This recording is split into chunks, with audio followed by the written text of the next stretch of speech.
Hindi ko na hinahangad ang yaman ng mundo, pagkat ikaw, Panginoon, ang kasapatan ko. Ang kabanalan mo at katuwiran mo, ninanasa ng uhaw na puso ko. Hindi ko na hinahangad ang yaman ng mundo, pagkat ikaw, Panginoon, ang kasapatan ko. Ang kabanalan mo at katuwiran mo, ninanasa ng uhaw na puso ko. Di ka maikukumpara sa kahit na kanino pa man. Di ka maihahambing sa yaman ng sanlibutan, pagkat ikaw ang higit kong kailangan.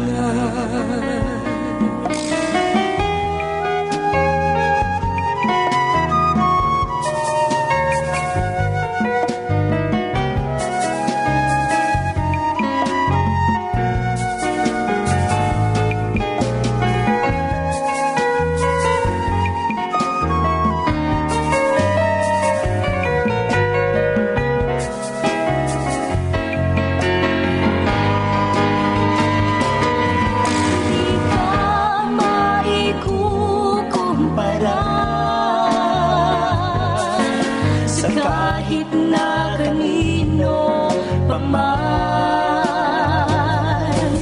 di ka maihahambing sa yaman ng sanlibutan, pagkat ikaw ang higit kong kailangan. Pagkat ikaw ang higit kong kailangan. Pagkat ikaw ang higit kailangan.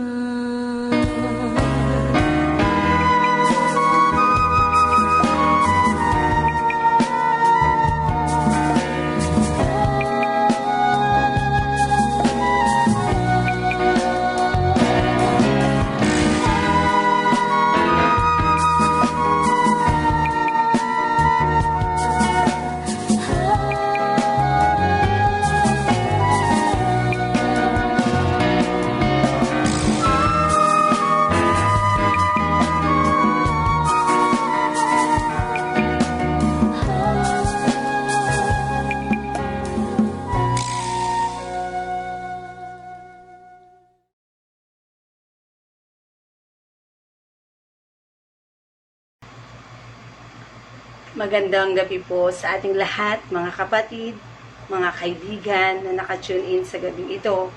Isa pa pong pagkakataon na binigay ng Diyos na tayo makapag-aral ng Kanyang salita upang maibigay natin at lumakas yung faith natin sa Kanya. Kung may pinagdaraanan man tayo, matutulungan tayo ng mga verses na ibabahagi ngayong gabi. At ito po yung araw na kung saan tinatawag nating prayer meeting. Lahat ng ating mga panalangin na itutulog natin. So, bago po tayo magpapasimula ay pasimulan po natin ang ating gawain sa pamamagitan ng isang panalangin. Tayo po ay manalangin. Panginoon, maraming salamat po sa gabing ito. Salamat sa oportunidad na patuloy mong binibigay sa amin, Panginoon, na bagamat hindi maayos ang panahon namin, but Lord, patuloy kami, Panginoon, na mag-aaral ng iyong mga banal na salita sa gabing ito. Patuloy nga po na buksan niyo ang aming mga puso't isipan, O God, upang matanggap namin ito at magamit namin ito sa pang-araw-araw na aming pamumuhay. Lord, ganun din po ang aking mga kapatid na nasa kanilang mga tahanan, kakilala, kaibigan, na magkaisa kami sa aming paglapit sa inyo sa gabi ito, sa pag-aaral namin ng iyong mga salita. Lord, maraming salamat po, Panginoon, at patuloy na humihingi kami ng kapatawaran sa mga kasalanan namin nagagawa. Lord, lalo tigit ang iyong lingkod na minsan pa lumalapit ako, puspusin niyo po ako ng iyong banal na Espiritu. Ikaw ang aking maitaas at ibaba niyo po ako, Panginoon. Maraming salamat po, patuloy namin nahabilin ang gawain ito sa iyong banal na harapan. Maraming salamat po, lahat po ng ito aming hihiling sa pangalan ni Jesus. Amen. Muli po, magandang gabi. Amen po ba? Ayan. So, ang text ko po ay mula sa 2 Korinto, chapter 12, verse 9. But bago po yon, bibigay ko muna yung aking title. Sabi niya, ang Panginoon ay sapat sa lahat ng pangangailangan. Amen po ba? Ayan. So, kahit kailan ang Diyos ay hindi nagkulang sa lahat ng ating pangangailangan. Napatunayan natin yan sa araw-araw na paglakad natin sa ating buhay. Napatunayan po natin yan sa nakalipas na mga quarantine na hindi tayo nagkulang, kundi bagkus pinrovide ng Lord ang lahat. Babasahin po natin ang 2 Korinto, chapter 12, verse 9. So, ang Korinto po ay sinulat ni Pablo na kung saan kung babasahin natin mula sa verse 5 hanggang patuloy ay makikita natin kung gaano ni-recognize ni Pablo ang Panginoong Jesucristo sa kanyang buhay. So, babasahin ko po yung verse 9 na lang. Sabi niya, ganito ang kanyang sagot, ang tulong ko'y sapat sa lahat ng pangangailangan mo. Tinukoy po niya dito tayo. Pangangailangan mo ng bawat isa sa atin. Lalong nahahayag ang aking kapangyarihan kung ikaw ay mahina. Kaya't buong galak na ipagmamapuri ko ang aking kahinaan upang palakasin ako ng kapangyarihan ni Kristo. Si Pablo po ang tumutukoy dito na kung saan nakita po natin dito yung kababaang loob ni Pablo. Sabi ng Lord, mas alam ko kung anong makakabuti sa'yo. Ganon din po sa buhay natin. Mas alam ng Lord kung ano yung makakabuti sa atin. Ayan, punta po ako sa aking mga point. Ang point number 1 ko is pangangailangan. Lahat po tayo may pangangailangan. Amen po ba? Amen. So, meron po tayong tatlong pangunahing pangangailangan na kung saan tatalakayin natin ngayon or tutukuyin natin. Ang tatlong pangunahing pangangailangan or 3 basic needs, kasama po ang tirahan, which is or bahay, ang pagkain, damit. Yun po yung pinaka-basic natin na kailangan. Pero, sabi ko nga dito sa aking ginawang lesson na kung saan bilang isang Kristiyano po, kasama po sa pangunahing pangangailangan natin ang panalangin at devotion. Amen po ba? Ayan, alam ko po maintindihan natin to dahil ang isang Kristiyano kasama sa pangunahin niyang pangangailangan ang prayer and devotion. Bakit po? Kung sa pagkain kailangan nating mag-work, gayon din po sa spiritual natin. Sabi nga, kapag mahina ako, lalong nahahayag ang kabutihan ng Diyos. Amen po ba? Tama po yun. Na kung saan, kung wala po tayong prayer, wala po tayong devotion, hindi natin marirecognize ang power or ang kapangyarihan ng Diyos. So, ang unang punto ko po, pangangailangan na kung saan meron tayong pangangailangan sa araw-araw at kasama po sa pangunahing pangangailangan ay ang devotion and prayer. Amen po ba? Yan, bilang isang anak ng Diyos, bilang isang Kristiyano, kaya tayo nagiging malakas, kaya tayo pinapalakas ni Kristo, ay dahil hindi po nawawala ang mga panalangin natin at devotion. Amen po ba?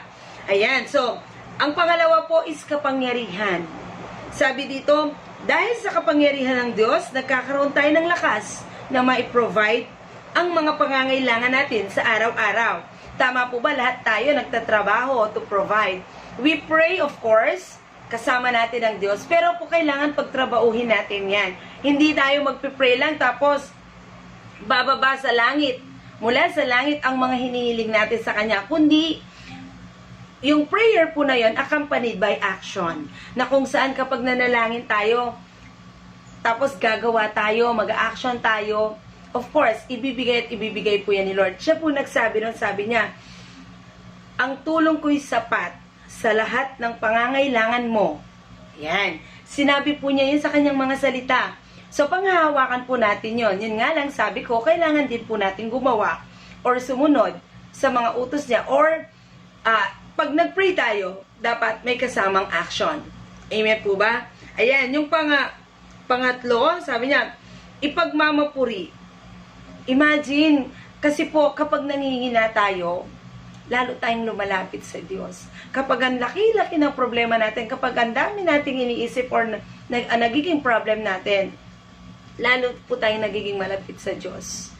Sabi niya, dahil kapag nangihina tayo, ay madalas siya ang nilalapitan natin, na kung saan, hindi tayo, kundi si Kristo ang napaparangalan natin kung tayo ay mahihina.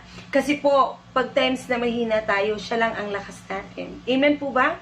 Sa Kanya lang tayo kumukuha ng lakas. So, sa pamamagitan ng pagiging humble natin sa Kanyang harapan, nabibigyan po natin siya ng kapurihan. And even yung ibang taong nakakakita sa atin, napapupurihan ng ating Diyos. Di ba po? Ayan, so sabi dito, si Kristo ang napaparangalan natin kung tayo ay mahihina. Ito ang dahilan kung bakit tayo nananalangin sa Kanya upang kumuha ng lakas na labanan lahat ng mga problemang kinakaharap natin or kakaharapin natin. So sabi dito, dahil ang tulong niya ay sapat sa bawat nangangailangan or pangangailangan natin. Kaya dapat mayroon tayong gawin upang mapalakas tayo. Ito ang dahilan kung dapat may pananalangin at devotion tayo upang lumakas tayo sa spiritual natin. Gaano man kalaki o kabigat ang problema natin, tutulungan tayo ng Diyos. Amen po ba? So lahat ng panalangin natin, sabi dito sa verse 8, tatlong beses kong idinalangin sa Panginoon na alisin ito, yung sakit nga yung sakit sa katawan ni Pablo. Pero ito po yung sagot ni Lord sa kanya. Sabi niya, ganito ang kanyang sagot. Ang tulong ko'y sapat sa lahat ng pangangailangan mo. Lalong nahahayag ang aking kapangyarihan kung ikaw ay mahina.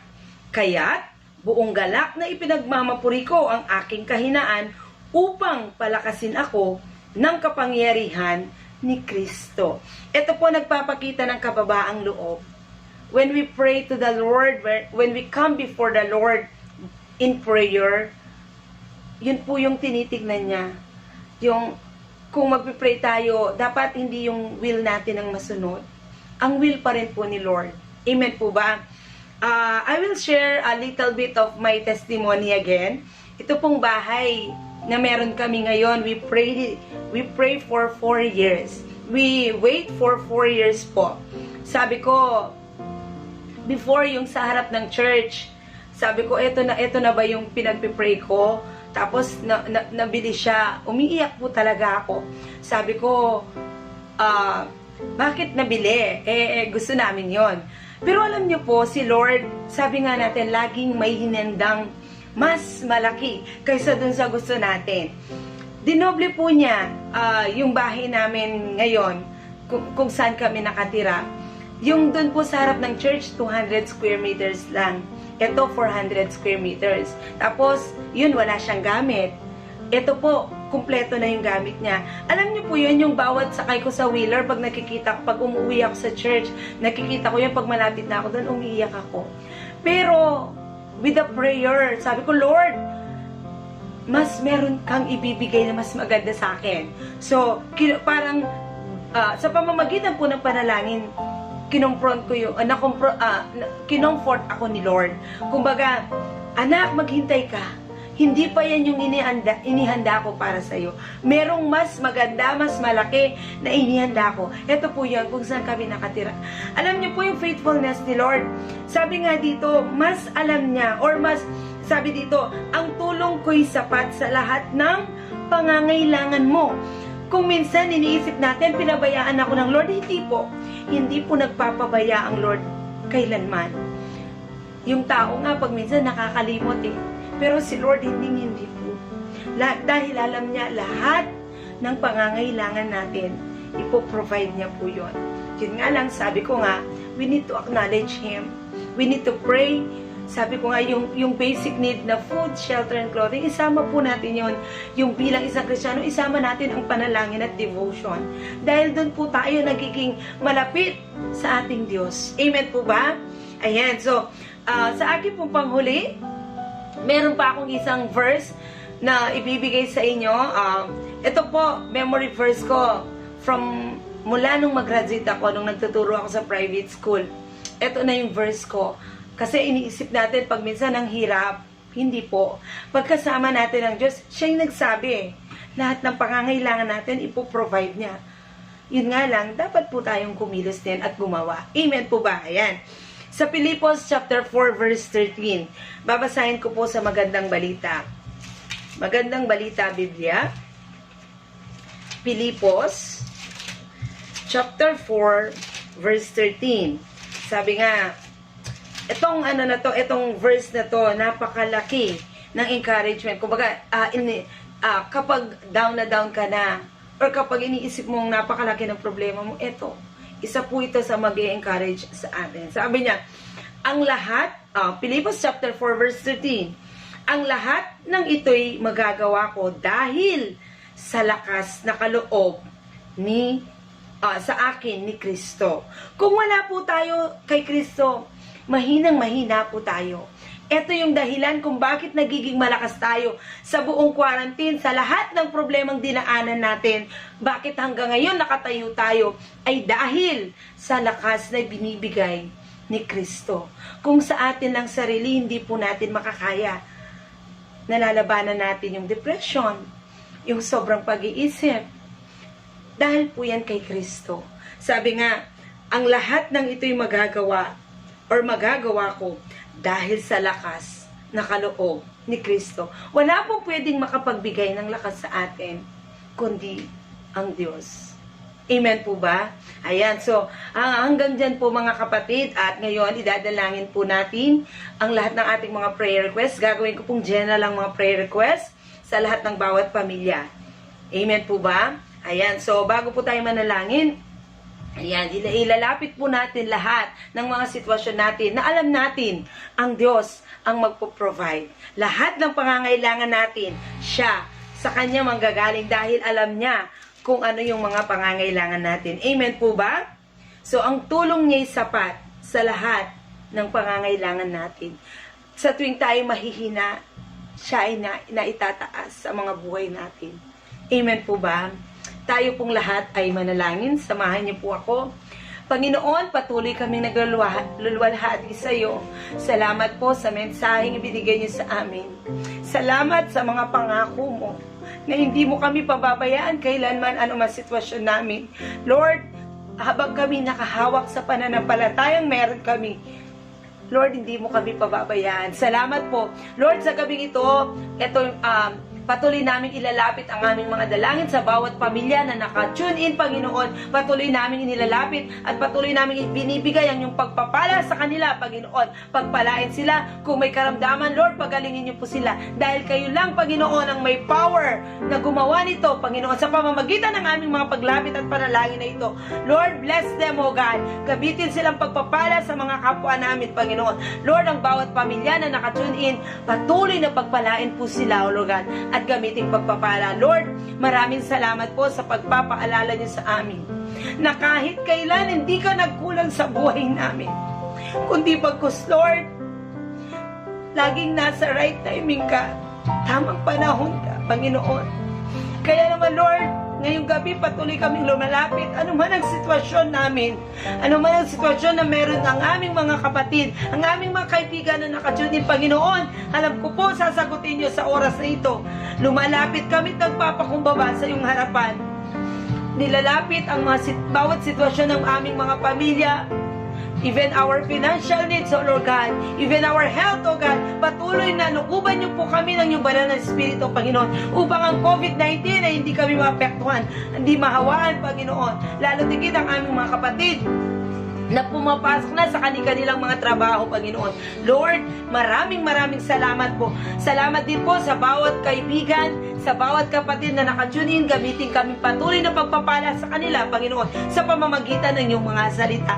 Lord, salamat sa knowledge at wisdom na patuloy mong binibigay sa amin to share words, Panginoon. Lord, lalo mo po ito palalimin, O God, upang maibahagi namin lalo ang iyong mga salita sa aming mga kakilala, sa aming mga kaibigan, na hindi ka pa kakilala, Lord God, sa kanilang buhay. Lord, maraming salamat. Kahit kailan hindi mo kami pinabayaan sa aming mga buhay. Kahit kailan hindi ka nagkulang sa aming mga buhay. Kundi, Lord, laging nasa right timing ka, Panginoon. Sobrang pagpapala ang binibigay mo sa amin. Lord, hindi kami magsasawang lalapit. Hindi kami magsasawang papasalamat sa iyo, Panginoon. Dahil ang kabutihan mo ay umaapaw sa mga buhay namin. Hindi man kami nagiging mabuti, but Lord, pinapagimbuti niyo po kami sa pamamagitan ng iyong mga salita. Kaya naman, Lord, isasama namin sa aming basic need, O God, sa pangunahing pangangailangan namin, ang prayer at devotion sa pang-araw-araw naming mga buhay. Dahil, Lord, ito po'y magpapalakas sa amin, ito po'y tutulong sa amin sa tuwing kami mahihina. Salamat, Panginoon, sa presensya mo, Panginoon. Salamat sa mga biyaya mo na patuloy mong binibigay sa amin. Lord, pagpalain ng bawat isa, pagpalain ng bawat naka-tune in sa FB Live na ito. Maraming salamat po. Patuloy ka naming itataas, patuloy ka naming papupurihan. Dahil deserve niyo po ito, Panginoon. Maraming salamat po. Ang lahat po ng ito ay aming inihiling sa pangalan ni Jesus. Amen. Amen. Thank you, Lord. Thank you, Jesus.